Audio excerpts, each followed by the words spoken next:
Welcome to Roleplays. I'm Bobby, and today we're going to give you the 5 NPCs every game needs. Before we get started, as with all our videos, we don't really focus on the mechanics. You have books and about a million other videos out there to cover that kind of things.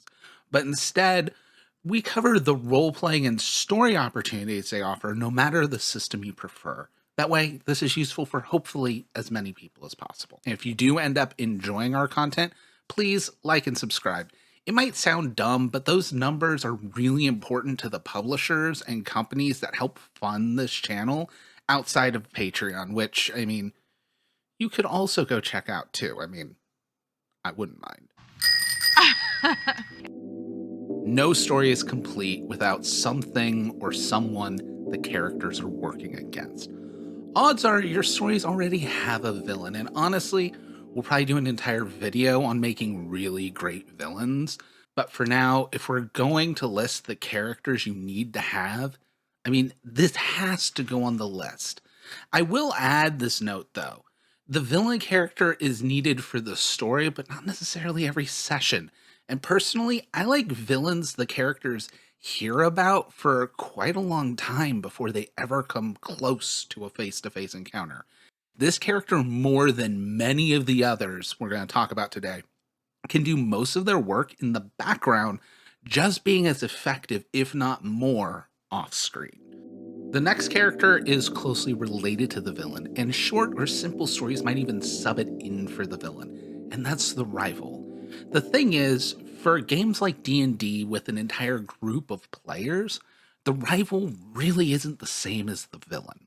The villain is the antagonist of the plot, the threat for the entire party, whereas a rival is an antagonist to one player character. Ideally, eventually, every player character should get a rival, but you can spread those out and sprinkle them into your story over time.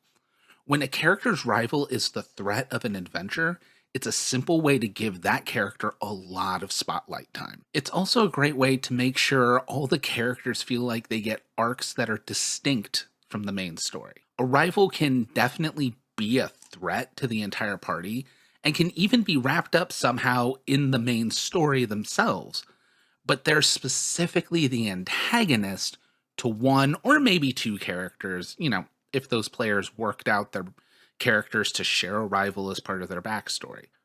The big thing, though, is they are also a great way to put a face on a threat or adventure without having to have your players face off against the villain just yet, or maybe spread out appearances of the villain.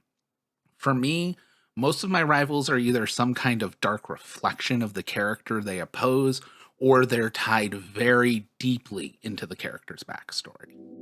We've spent enough time on NPCs that oppose the characters. Let's look at one that helps them out, the mentor, or sometimes known as the guide. The entire party might have this NPC, or it might be tied to one specific character, but this is the NPC that somehow helped one or more of the characters reach the status they're at, or might be actively trying to help them get started as heroes or grow in status. Magic users like wizards are a great way to bring in a guide as a master-apprentice type relationship, but really any teacher or parental figure can work here. In fantasy games, I like to have at least one retired hero helping the party early on. This is typically the first or one of the first characters to give your players a quest or jobs, depending on your game. While being a quest giver is useful, that really undersells the trope of the mentor. The mentor can be a great way to help guide the players when they get stuck, give the party a reminder that not everyone in the game world is against them. And let's be honest, for devilish DMs, it's a good emotional connection you can exploit later. The thing to remember if you want to eventually kill the mentor or somehow use them to really wring out your players emotionally is do not do it too early. Killing an NPC that was like a father to a character in their backstory during the first session or two is nowhere near as impactful of killing the shop owner that's been cutting the party deals and referring them to others for work after 12 or 13 sessions.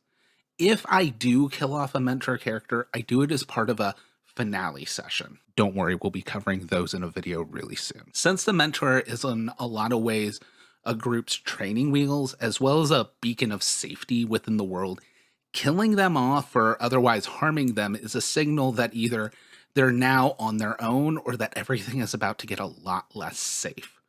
Personally, if you're gonna go the route of killing a mentor NPC, I typically combine it with the group losing their headquarters or home of some kind, which for me is typically a place where the mentor also is. The next NPC might be an ally or might be working for a villain or rival, but no matter what side they're technically part of, they inevitably help the players in some way or another, and that is the Fool.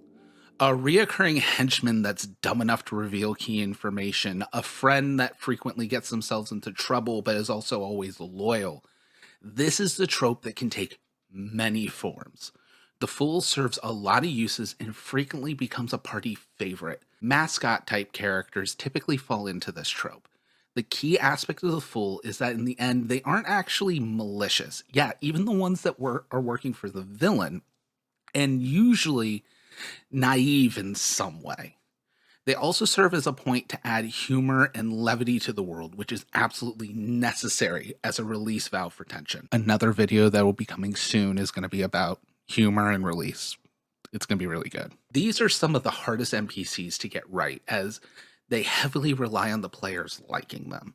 A Fool character they hate is just an annoyance, but one they love can range from a full-blown party mascot to just a welcome familiar face. Honestly, unlike a lot of the other characters we talk about, the best advice for the Fool is to not to plan who it will be too heavily.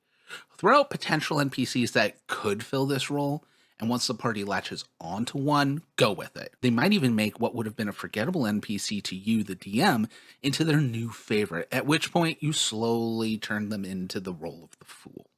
The biggest thing to remember, though, is the Fool doesn't have to be stupid. They're naive in some way. They have some kind of blind spot in their knowledge or judgment that causes them to not be as competent as the player characters, as well as making them flaw in hopefully an endearing way. As with a lot of these NPCs, they have to have some kind of flaw that makes them not as impactful as the players. Finally, we have the NPC type that could be a single character or might change every adventure, and that is the Contact. This character can be just as helpful as the mentor, but the big difference is the players have to reach out to them to get the information, whereas the mentor may come to them without being asked first. The Contact can take many forms and might not always be 100% an ally to the players either. What the Contact is, though, is a great way to give players information. These can be exposition machines, but a well-run Contact won't feel like an exposition machine. Hey, look, another video to make. Big aspect of a Contact is that they can help, but for one reason or another, they aren't able to literally do the big things the players need. I say big things because the other useful thing a Contact trope can do is get menial tasks done off screen to save time in your game and help with the pacing of your story. A Contact might be able to eliminate an aspect of a threat that no one in your party could take care of, such as in, say, a cyberpunk game where the party doesn't have a hacker. They might have a Contact that can look up where info is stored and even remove security that only a hacker could deal with. But in the end, the quest was to get that information. So they simply set the field to the player's strengths as they go in and steal the information and do the quest. This is the most extreme form of help I typically have a Contact give. And even then, I would only do that if the group is missing a necessary trope within whatever genre you're playing, either because it's a pre-written adventure and you can figure a way around it, or you planned all of this and the player that fills that trope didn't come to the session. Typically, the most I'd have a Contact do is dig up info, set up meetings, and collect items that have no risk of danger when you get them. If it turns out the item does have danger, such as buying a magical sword from a dealer turns out to be a trap by the villain or a rival, I still let the Contact go and do that, but now the party finds out they were trapped, and the quest becomes to save the contact and or get the item, depending on whether or not you're okay with losing that contact. The big thing here is contacts are able to do helpful things, but they aren't heroes. So the second something a player should do happens, they fail, leaving it now to the players to get things done. So that was the 5 NPCs every game needs. What are some of your favorite NPC tropes? Let us know in the comments down below. As always, like, subscribe, all of that stuff if you want to help support the channel. Check out our Patreon for early and exclusive access to videos, or watch our live shows here and the ones on Twitch where you can affect the game with your tips and other community involvement.